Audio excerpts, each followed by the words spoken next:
avant le top départ. Et ça, c'est plutôt sympa, c'est plutôt bon signe. Bienvenue dans Mise à jour, qui est l'émission réservée aux pros de l'événement en général, aux curieuses et aux curieux en particulier. Un rendez-vous très interactif. C'est comme ça que nous l'avons voulu pour vous permettre de poser vos questions à l'invité. L'invité aujourd'hui, c'est Domiti Kiger. Oui, tu n'as pas changé de prénom, je le confirme. Domiti Kiger, qui est conférencière, on vous en dira plus dans un instant. Ce rendez-vous est toujours produit par Eric Blau, qui est le créateur, l'administrateur de la plateforme lesspeakers.com. Alors, quand on est face à un projet, il y a deux attitudes. Soit on fait comme d'habitude, on ne change rien et on se dit que finalement, ça va aller, ça tombera du ciel. Soit on casse tout, on fait le grand saut et là, on se dit, on verra bien. Et puis, il y a une autre voie, et c'est celle que l'on vous propose aujourd'hui, d'où le titre de notre rendez-vous, la haute performance dans vos organisations, l'inspiration tombe du ciel pour vos équipes. Pourquoi cette inspiration va tomber du ciel? C'est grâce à la présence de Domiti Kiger, championne du monde de parachutisme, qui a 2 titres mondiaux, qui organise, qui prépare, qui dirige des records en grande formation et qui a ouvert son centre qui s'appelle Zero Gravity, qui est un centre de parachutisme indoor. Alors avec Domiti, on va parler de gestion du risque, de leadership, on va parler de direction de projet évidemment, et puis de préparation mentale, entre autres. Et vous verrez, ce ne seront pas des paroles en l'air. Domiti, premier point, première question rapide avant qu'on démarre véritablement. Dans le parachutisme, il y a toujours un point d'interrogation sur le plus émouvant, le plus éprouvant. Est-ce que c'est le premier saut ou le deuxième saut? Ni l'un ni l'autre. C'est le premier saut où vous sautez avec le parachute que vous avez plié vous-même. Ouais. C'est vrai que c'est une question qu'on me pose souvent. Le premier saut, c'est la découverte. On ne sait pas dans quoi on se jette, littéralement. D'ailleurs, on imagine que c'est du vide, alors que ça ne l'est pas tout à fait. Le deuxième saut, on a la connaissance de ses premières sensations et donc on peut se dire que c'est encore plus effrayant. Moi, personnellement, les 50 premiers sauts, ils m'ont fait peur. Et je crois que celui qui m'a le plus fait peur, c'est celui où j'avais plié mon propre parachute pour la première fois. Et donc là, ça veut dire qu'il faut avoir une énorme confiance en soi. Oui. Ça, c'est un problème mental dont on va parler évidemment dans le courant de cette émission.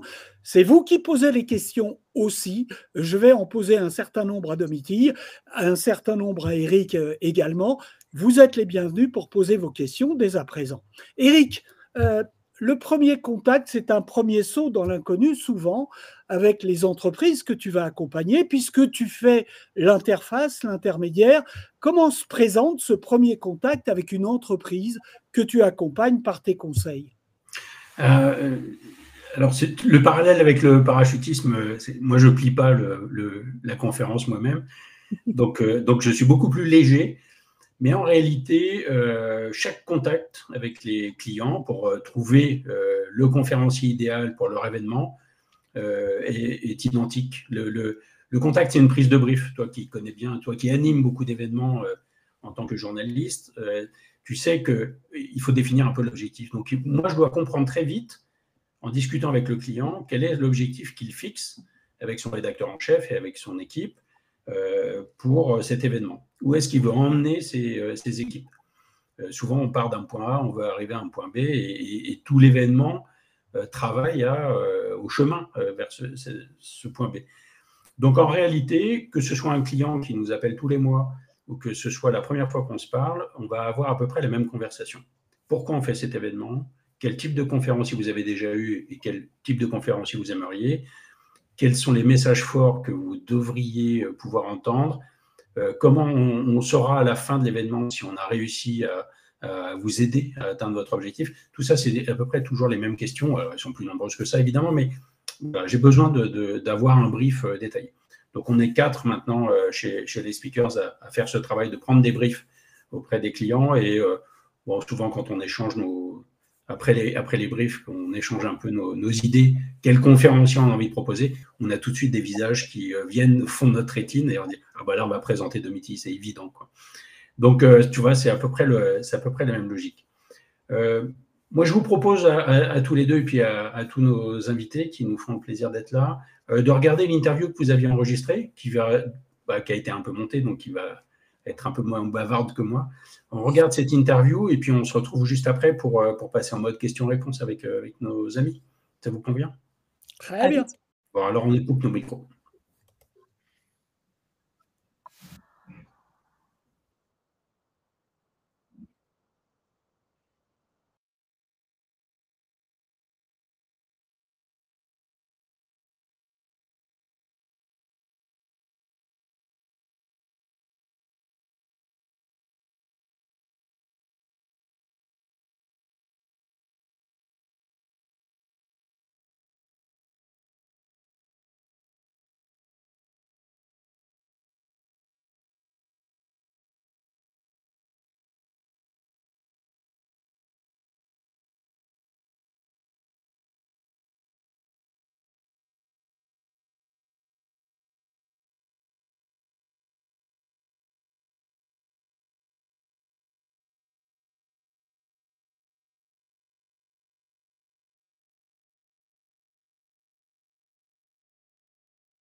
Voilà, c'est la fin de cette première partie et l'interview principale de Domiti.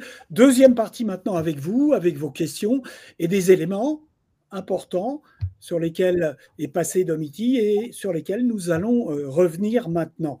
Le titre de cette émission, pour celles et ceux qui nous rejoindraient en cours de route, c'est « La haute performance dans vos organisations, l'inspiration tombe du ciel pour vos équipes ». Et là, vous comprenez très bien le parallèle que nous faisons aujourd'hui, la métaphore que nous employons en quelque sorte. On va commencer, Domiti, avec le risque. Le risque, il est présent dans le parachutisme, le risque, il est présent dans les entreprises. Comment tu gères le risque? Quel est ton rapport au risque? Je crois que mon rapport au risque est un mélange de précaution et d'audace. Quand on saute en parachute, il n'est évidemment pas question de faire n'importe quoi. Déjà, on opère dans un système qui est très réglementé, que ce soit la partie aviation, la partie formation, la partie matériel. Donc, on ne fait pas n'importe quoi, parce que si on fait n'importe quoi, on meurt. La conséquence étant tellement dramatique et définitive qu'évidemment, on applique correctement les règles. Donc, il convient d'abord de faire ses devoirs, de connaître la réglementation et d'être précis sur ce qu'on fait.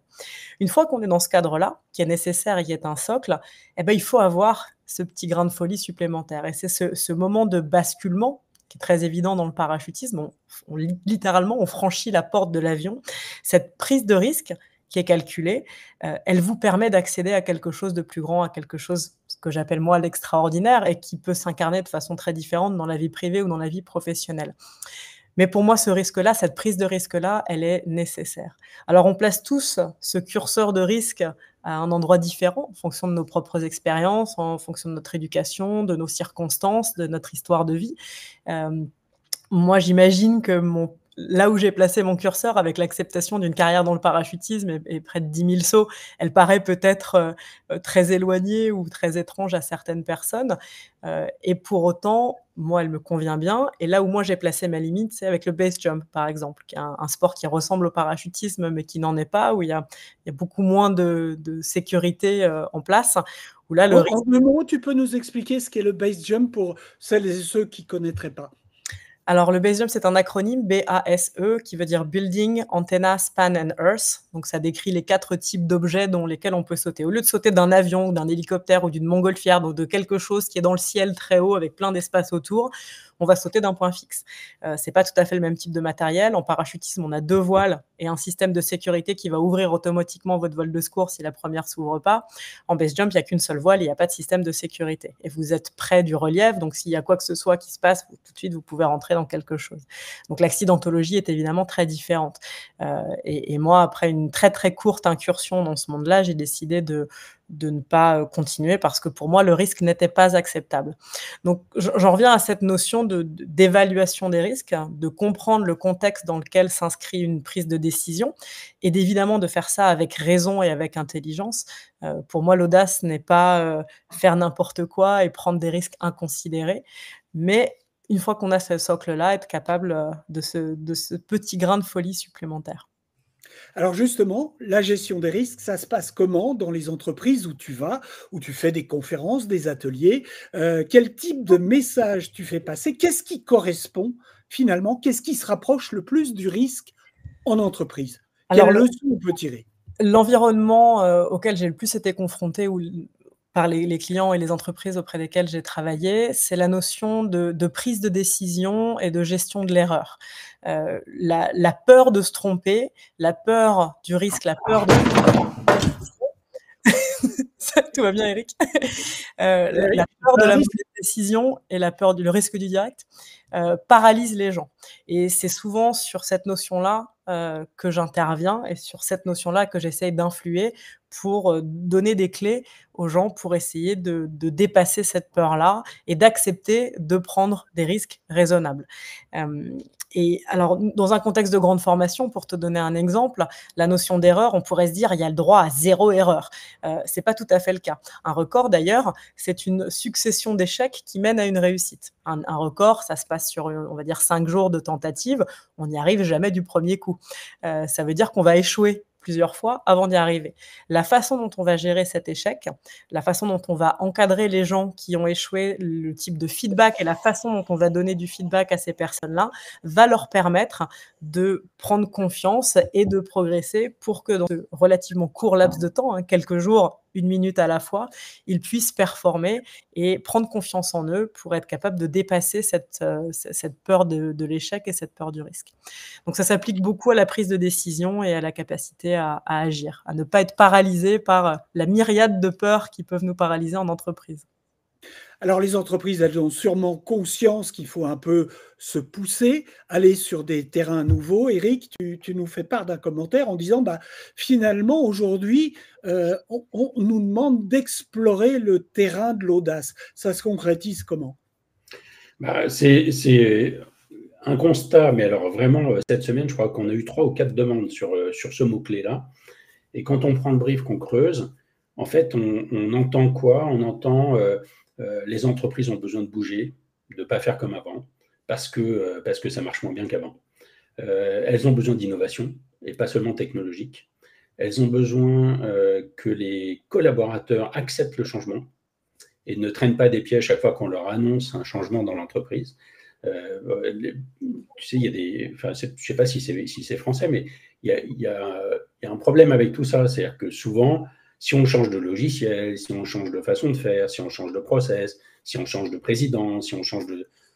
ça paralyse un peu tout le monde, on a tous peur du changement, quoi. Donc, cette histoire d'audace, cette histoire d'accompagnement du changement est quand même une thématique qui revient assez souvent, mais en plus très court terme. C'est pour des événements qui ont lieu cette année. Donc, on a des demandes au mois de novembre pour des événements avant la fin de l'année sur ce sujet-là, tu vois. J'interviens jeudi prochain pour Pfizer, pour un groupe marketing de Pfizer sur ce sujet-là précisément. Et alors, comment en entreprise, Domitille, on peut concilier une gestion avisée et l'apport de l'audace nécessaire pour avancer? Quels sont tes points remarquables sur le sujet? Pardon, alors je suis désolée, le son a momentanément coupé, je n'ai pas entendu l'intégralité de ta question. Alors, je te la repose très rapidement. Comment en entreprise, où on a besoin d'une certaine sécurité dans la gestion, on peut amener une audace qui est nécessaire pour évoluer et pour avancer? Quelles sont tes recommandations? Alors, pour moi, c'est vraiment assembler harmonieusement ce besoin de structure et ce besoin d'audace. La structure, des procédures opérationnelles, un cadre clair dans lequel chacun sait où il peut opérer, c'est le socle, de la même façon que nous, connaître son matériel, connaître les règles de sécurité, d'approche, d'évolution, sont essentielles. Sans ce socle-là, on se met en danger. Et il est bien évidemment ni en parachutisme, ni dans les entreprises, question de se mettre fortement en danger. Cela dit, il faut accepter ce moment de basculement. Et ce qui nous marche extrêmement bien dans le parachutisme, c'est se connecter à ce qu'on découvre dans cet après-basculement. Vous passez d'une peur parfois très très forte à un émerveillement complet en moins d'1 seconde en parachutisme, avec le moment où vous passez la porte. Et je pense qu'en entreprise, réussir à visualiser, à se connecter à l'objectif, au sentiment de fierté du travail accompli, au plaisir de travailler ensemble de façon efficace, au pouvoir du lien qu'on peut tisser avec ses collaborateurs, c'est très puissant. Et donc aller chercher cette vision, aller réfléchir à l'objectif, ça va vous permettre ce basculement. Bien. Alors, on a une question intéressante de Philippe pour parler de management. Je vais vous la résumer, qui nous dit en matière de management, finalement, l'habit ne fait pas le moine. L'efficacité d'un leader ne repose pas sur des apparences, ce qu'il appelle les hard skills, mais sur ses qualités profondes et concrètes, ce qu'il appelle les soft skills. Comment faire le parallèle avec le monde du parachutisme? Le parallèle fonctionne très bien. En parachutisme, les hard skills vont être les compétences techniques, c'est-à-dire la capacité à voler dans une orientation particulière ou la capacité à ingénieriser un saut, c'est-à-dire le dessiner, placer les gens dans les avions, dans la figure. Donc ça va être le côté hard skill. Et les soft skills, ça va être tout le reste, hein, la façon de communiquer, l'attention qu'on peut avoir aux gens, la compréhension qu'on a d'une équipe en particulier, de ses besoins, de ses forces et de ses faiblesses, hein, et la capacité à embarquer toute l'équipe dans son sillage. Et, et c'est exactement ce dont je parle en conférence, où j'ai une première partie sur la partie hard skills et les 2 autres qui vont plus être sur ces soft skills, parce que c'est ce qui, pour moi, dans mon expérience d'organisatrice de record du monde, a fait la plus grande différence. Et c'est vraiment ma vision du monde de l'entreprise et du monde en général. Je pense qu'un univers où les soft skills sont travaillés et sont approfondis va nous permettre d'affronter le monde qui arrive, qui peut potentiellement nous inquiéter assez fort, surtout en ce moment. Tiens donc. Alors, parlons justement de ces tentatives et de ces records en grande formation. Quand on dit grande formation, ça va jusqu'à combien de parachutistes? Alors les plus grandes tentatives ont été à 200 parachutistes, mais elles n'ont pas fonctionné. Le dernier record du monde est à 164 personnes, donc 164 humains qui viennent construire cette énorme figure en plein ciel. Ça date de 2015. Nous avons tenté de le battre en 2018 et en 2022 avec 200 personnes et ça a échoué les 2 fois. Et nous retenterons l'été prochain à nouveau à 200 en espérant fortement y arriver cette fois. Et les expériences des dernières années vont, je pense, nous y aider grandement parce que le leadership a beaucoup évolué. Alors justement, parlons-en de ce leadership, parlons de management. Comment on dirige, comment on prépare d'abord et comment on dirige un record du monde avec 200 personnes? J'imagine que c'est un management qui est très important, aussi important que l'aspect technique. Bien sûr, oui. Alors c'est un projet qui généralement est sur 2 ans. Donc on va avoir une division au macro, on va dire, sur cette longue période où on va d'abord nommer ce qu'on appelle nous des capitaines régionaux, c'est-à-dire dans plusieurs endroits du monde, plusieurs pays, voire au niveau de l'État, dans un pays comme les États-Unis, des gens qui vont commencer à entraîner et à sélectionner les membres de l'équipe pour le record en lui-même.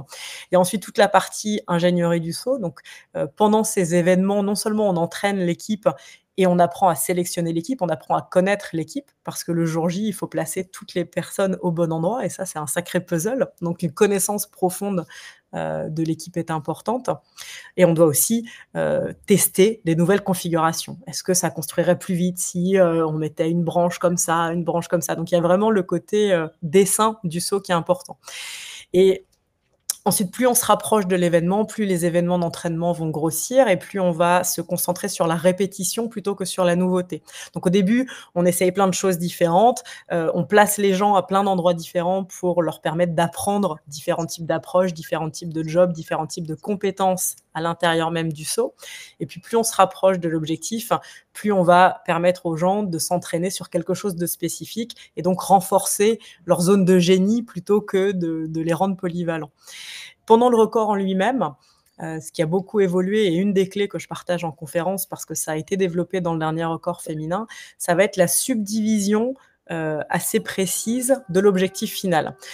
Pendant des années, un premier jour, première tentative d'un record du monde, mettons qu'on part à 200, et ben, l'objectif du premier saut, c'est d'essayer de construire le 200. Autant vous dire que ça marchait quand on était 30, ça marche vachement moins bien maintenant qu'on est très nombreux. Et ce qu'on a fait, ça va être de subdiviser cette approche. Donc imaginez, entre le moment où vous sautez de l'avion et le moment où vous prenez votre place concrète dans la figure, qui se concrétise par un grip, vous prenez avec une main, vous attrapez la main de la personne devant vous, vous prenez place dans ce puzzle géant. Au lieu de faire A, B, on a subdivisé. On sort de l'avion et on va à un endroit spécifique qu'on appelle la position stade, qui est à peu près à 3 mètres de votre place. Et puis de cette place-là, vous avancez de 3 mètres pour prendre une autre place spécifique, qui a un autre nom. Et puis là, vous vous approchez jusqu'à la place elle-même, mais sans prendre le grip. Puis vous vous orientez, puis vous prenez le grip. Donc on a subdivisé ça et on a imposé pendant les premières tentatives un respect des étapes en interdisant l'étape suivante. Parce qu'on s'est rendu compte que quand les gens étaient obnubilés par le résultat final, ils ne faisaient pas toutes les étapes d'avant qui pourtant sont essentielles à la réussite du projet. Le stress, la pression, le fait que dans un record à 200, si 199 personnes font le job mais qu'une personne ne le fait pas, le record ne compte pas, ça rend la pression individuelle très forte. Enfin, imaginez être la personne qui n'est pas dedans, au sol au moment du débrief, vous emmenez pas large, quoi. Donc la pression, le stress est très fort, en plus du fait que sauter de 10 avions différents avec 200 personnes en plein ciel, il y a quand même un petit risque supplémentaire de collision, donc tout le monde est quand même assez concentré. Le fait de subdiviser en toutes ces étapes-là, ça permet aux gens de prendre confiance en eux, déjà, parce que cette première étape, en fait, elle est assez simple si vous n'avez pas les étapes à faire. Donc, vous prenez confiance dans votre capacité à faire cette première étape. Le saut d'après, vous savez que vous l'avez fait. Boum, vous faites étape 1 plus 2. Et ainsi de suite jusqu'à l'étape finale. Donc, vous prenez confiance en vous et puis vous prenez aussi confiance dans votre entourage. Parce que les autres, ayant bénéficié de la même prise de confiance que vous, souvent volent, on appelle ça mieux voler plus propre. Tu vois, il y a moins de mouvements, les trajectoires sont plus précises. Mais ça vous rassure aussi dans la capacité de votre équipe à mener le projet à bien. Et donc, c'est un cercle vertueux de la confiance en soi et dans les autres. On va approfondir ces sujets-là avec les questions de Christophe, de Nicolas. Petite précision, Domitille, j'ai posé une question à Eric sur le management d'une carrière de conférencier, mais quand on est en l'air, on ne communique pas. Il n'y a pas moyen de se faire un signe, de se parler. Vous avez un micro dans le casque Non, ou pas du tout? On n'a pas de micro et donc toute la communication, tout est prévu en avance. Donc on répète énormément au sol. Donc on passe du temps au sol avec, on a des espèces de codes de la façon dont on va marcher, parce que pour un record comme les 2 derniers dont je parle, on est tête en bas. Bon, au sol, on marche sur nos pieds, donc ça paraît anodin, mais en fait tout est inversé. Faites le test maintenant, mettez-vous tête en bas ou tête en haut, votre droite et votre gauche, ça va plus être la même. Donc c'est tout un code, tout un langage. On répète énormément au sol, et quand on est en l'air, on ne communique plus, on a éventuellement un contact visuel, mais dans un saut comme ça, il y a une personne qu'on a le droit de regarder, c'est celle qui a la place diamétralement opposée à la vôtre. On appelle ça un cross-partner. Ça permet de garantir la géométrie de la figure. Et d'avoir un repère. Ouais, ça permet d'avoir un repère. Donc, vous avez quelque chose que vous regardez en ligne directe et puis ce que vous voyez dans votre champ de vision périphérique. Mais à part généralement à la fin d'un saut comme ça, où vous commencez à voir les dents qui apparaissent parce que les gens sourient et puis les têtes qui commencent à dire oui parce que c'est construit en phase 2, on ne communique pas vraiment. Il nous reste encore un quart d'heure ensemble pour aller jusqu'à la fin de cette mise à jour. Eric, comment on manage une carrière de conférencier? Domitille nous parlait dans ses records d'un certain nombre d'étapes à respecter. Est-ce qu'il en est de même? Ouais, c'est moins du management que du soutien ou du service. Quand on est manager de conférencier, on est vraiment numéro 2 de binôme.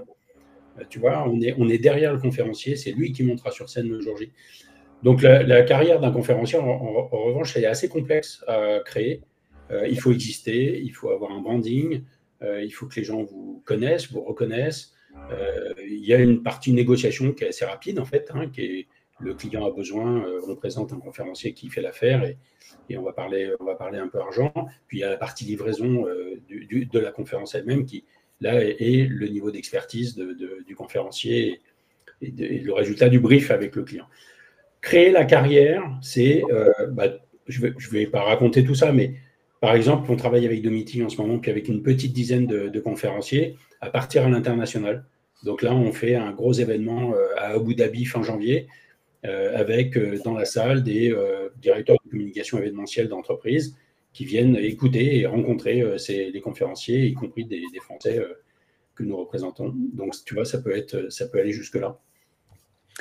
La question de Christophe, elle est intéressante. Dans certaines entreprises, on nous encourage à oser, quitte à échouer et apprendre de nos erreurs, avec tout l'impact sur la santé mentale des personnes. Pour Domitille, l'échec risque par contre d'être fatal. Alors, dans le cadre d'un record, c'est plus une très grosse erreur qui pourrait être fatale. L'échec, c'est juste que le record ne fonctionne pas et on rentre chez nous sans record. Ça nous arrivait beaucoup ces dernières années.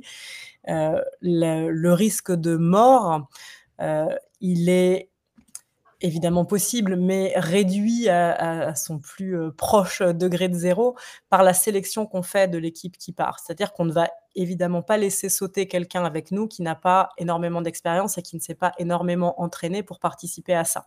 Donc il y a une sélection à l'entrée qui est vraiment drastique et qui s'échelonne donc sur 2 ans généralement, qui fait que toutes les personnes qui sont dans un saut comme ça ont démontré sur d'abord des très petits sauts et puis progressivement des sauts de plus en plus gros qu'ils étaient capables d'approcher et de partir de façon sécurisée. Le gros risque, c'est un risque de collision. C'est ça le danger dans un saut comme ça. Donc évidemment, on ne prend aucun risque sur ça. On ne laisse absolument pas quelqu'un venir sur un saut comme ça qui n'a pas montré patte blanche de façon très répétée et très progressive. Donc moi, je me sens jamais en danger de mort quand je participe à quelque chose comme ça, même si évidemment un accident peut toujours arriver. Ça n'est jamais arrivé en 20 ans de record que quelqu'un ait un accident mortel sur un saut comme ça. Parce que, étant plus dangereux par nature, ils sont aussi extrêmement encadrés et la sélection est drastique à l'entrée. Donc, dans ce que je partage principalement en entreprise et ces histoires de leadership autour du record, pour moi, le danger, le risque fatal ne rentre pas vraiment en ligne de compte. Ensuite, si on se rapporte au parachutisme en général, qui bien évidemment est un sport où un accident tragique peut arriver, c'est finalement le cas dans beaucoup d'autres choses et statistiquement, il n'est pas très élevé en parachutisme par rapport à beaucoup d'autres sports ou voire même d'autres activités de la vie courante. Donc là, on en revient au risque de la vie qui fait partie de ce jeu dans lequel nous sommes projetés à la naissance et dans lequel nous sortons d'une façon ou d'une autre à un moment. Alors, les questions suivantes sont sur le management, sur l'aspect mental qui est très important. Question de Nicolas. Si je saute en parachute, je t'écoute, je te crois, je te reconnais comme experte, mais dans l'entreprise où le manager, par défaut, est défié dans son autorité, comment appliquer des règles du parachutisme pour développer son leadership? Alors, la question de l'autorité, la reconnaissance de l'autorité à quelqu'un, elle est hyper importante. Et nous, dans le parachutisme, on a des exemples aussi de gens qui décident d'organiser des événements qui n'ont pas nécessairement l'autorité nécessaire parce qu'ils n'ont pas nécessairement la légitimité nécessaire. Et généralement, ça ne fonctionne pas. En entreprise, évidemment, le cadre est différent. J'entends parfaitement que parfois, on se retrouve avec un manager ou quelqu'un dans une position d'autorité qui n'a pas nécessairement la légitimité ou en tout cas les soft skills pour être à la hauteur de la tâche qui lui est confiée. Et ça, malheureusement, c'est quelque chose auquel j'ai pas vraiment de réponse parce que nous, ça ne peut pas, à très haute échelle en parachutisme, ça ne peut pas arriver. Ouais.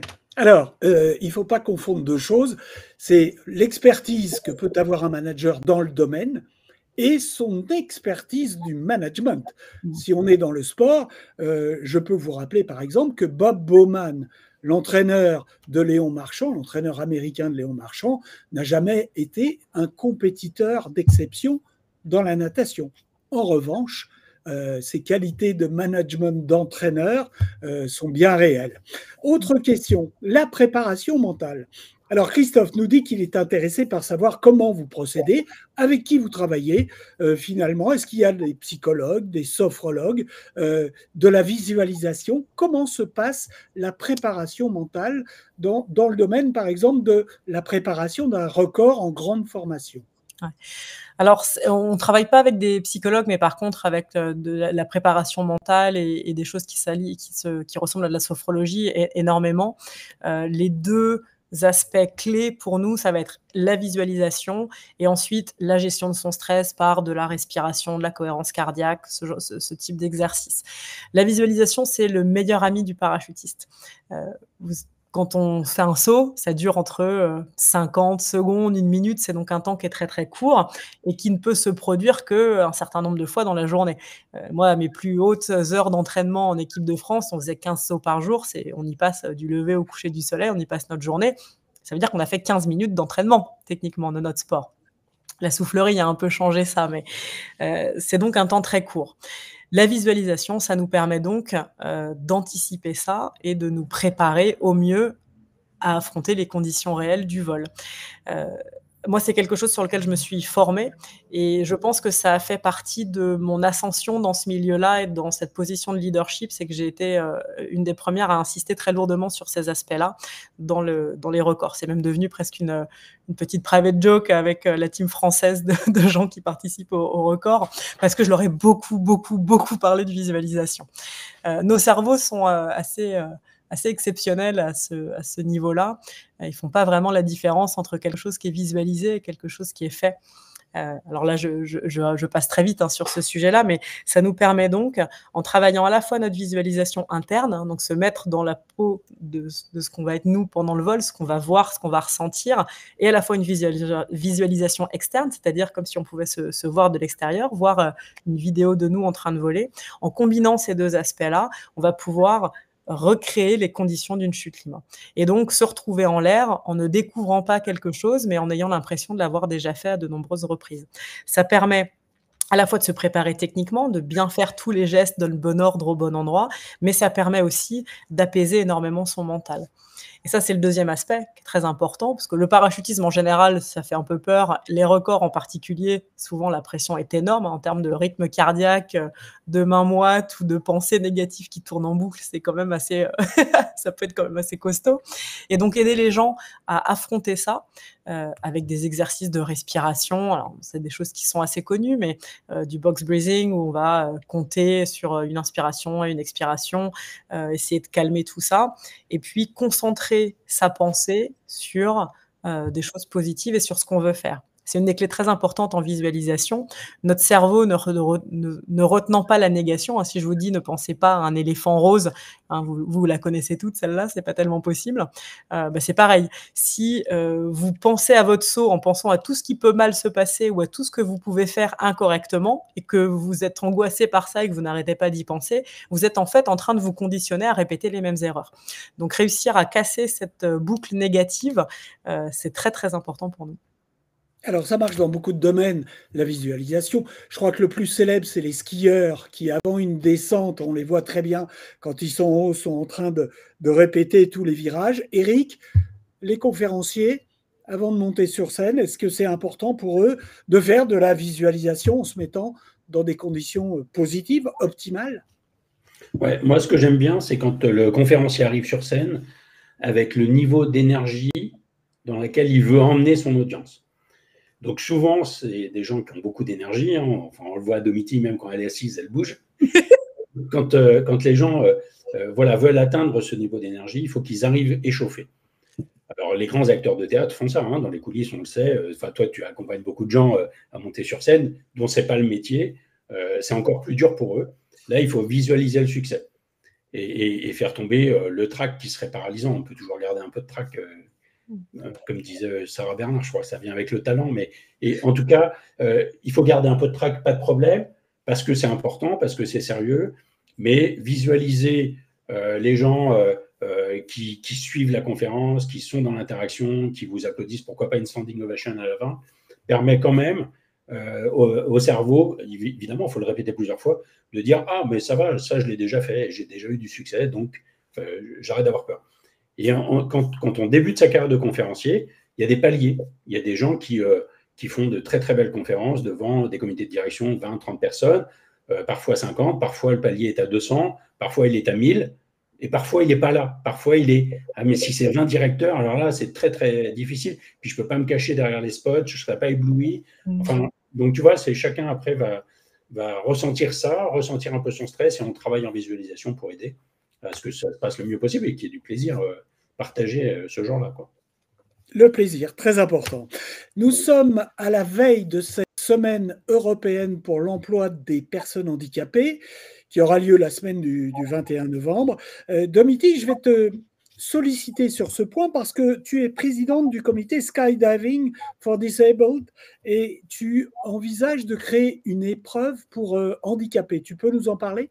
Oui, alors c'est un travail que la France a mis en branle il y a quelques années maintenant. Donc au sein, de la France et de l'Europe, grâce à une subvention Erasmus+ et au travail de Jérôme David et d'autres membres, techniques de la Fédération française de parachutisme, cette discipline a été créée et moi j'ai été élue l'année dernière. On a réussi via la France, je suis déléguée à la Commission internationale du parachutisme, qui est l'instance, qui réglemente, nos activités de compétition et de record.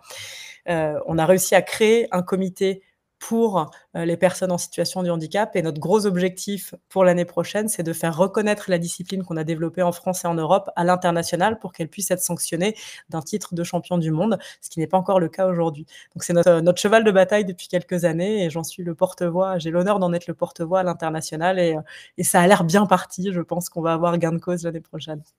Bravo. Éric, conférence et handicap. Est-ce qu'on peut parler de handicap en conférence? Est-ce que des handicapés peuvent faire un métier de conférencier ou de conférencière? Ah oui, il y en a plusieurs. Alors, dans le circuit aérien, il y a Dorine Bourdeton, qui est une très, très grande conférencière et qui a fait bouger là aussi les règles de l'aviation et de la voltige, je crois, aérienne. On peut être en fauteuil roulant et s'aligner quand même sur un championnat, donc ça c'est vachement chouette. Bon, les règles sur l'aviation civile en France sont très lourdes et elles sont très anciennes, donc les faire bouger c'est pas simple et elle a réussi à faire ça. Il y a Virginie Delalande, vous connaissez mon rapport avec elle, je suis évidemment très très proche de cette femme, mais qui est la première avocate sourde de naissance en France, qui fait également beaucoup de conférences. Alors elle fait des conférences sur le handicap au mois de novembre parce que c'est un peu le mois de la sensibilité, diversité, inclusion dans les entreprises. Mais sinon, elle fait des conférences motivation le reste de l'année dans les entreprises. Donc, je veux dire par là, il y a Axel Alétru, enfin, il y en a plein. Il y en a une quarantaine sur lesspeakers.com. Je veux dire par là qu'il y a beaucoup de conférenciers en situation de handicap qui font des conférences qui n'ont pas grand-chose à voir avec le handicap. Et c'est un peu aussi ça le combat. C'est pas parce que j'ai un handicap que je n'incarne que le handicap, que la disabilité, que la diversité et l'inclusion. Je peux aussi parler de gestion, je peux aussi parler de management, je peux aussi parler d'audace, de prise de risque, etc. Donc, il y en a plein et il y a vraiment des gens qui sont formidables qu'il faut rencontrer, c'est sûr. Voilà, on arrive au terme de mise à jour pour aujourd'hui, mais il y a toujours une suite. Un grand merci à Domiti, c'est toujours un plaisir d'échanger avec toi. Et on va parler maintenant, Éric, avec toi de la suite, parce que c'est un rendez-vous mise à jour qui revient régulièrement, comme toute mise à jour. Ah ben voilà, donc on a une date en décembre, mais je ne vous en parle pas encore, parce que d'ici là, on aura le 22 novembre à 9h. Pour une fois, Christian, il faudra qu'on se lève tôt. Donc, on va tester le format 9h. Bon, on a 2-3 conférenciers qui sont disponibles pour être là et vous rencontrer. Donc, pour l'instant, on garde la surprise. On verra quel choix tu fais, Christian, pour le 22 novembre à 9h. Et puis, ce sera le même principe. Si cette émission vous a plu, on va mettre le replay à disposition sur un peu tous les réseaux et tout ça, donc vous pourrez faire circuler ça. Le but du jeu, vous l'avez compris, c'est maintenant que vous connaissez Domiti, c'est de nous aider à promouvoir ces conférences et puis nous aider aussi à promouvoir le talent d'animateur de Christian auprès des gens qui sont intéressés pour monter des événements dans leurs entreprises. Voilà, merci à tous, on vous libère. Je sais qu'en plus Domiti doit partir en courant à un rendez-vous. Donc, merci pour votre présence et puis on reste connecté sur les réseaux et on se parle comme ça. À très vite. Merci à toutes et à tous. Bye bye, bonne journée. Ciao.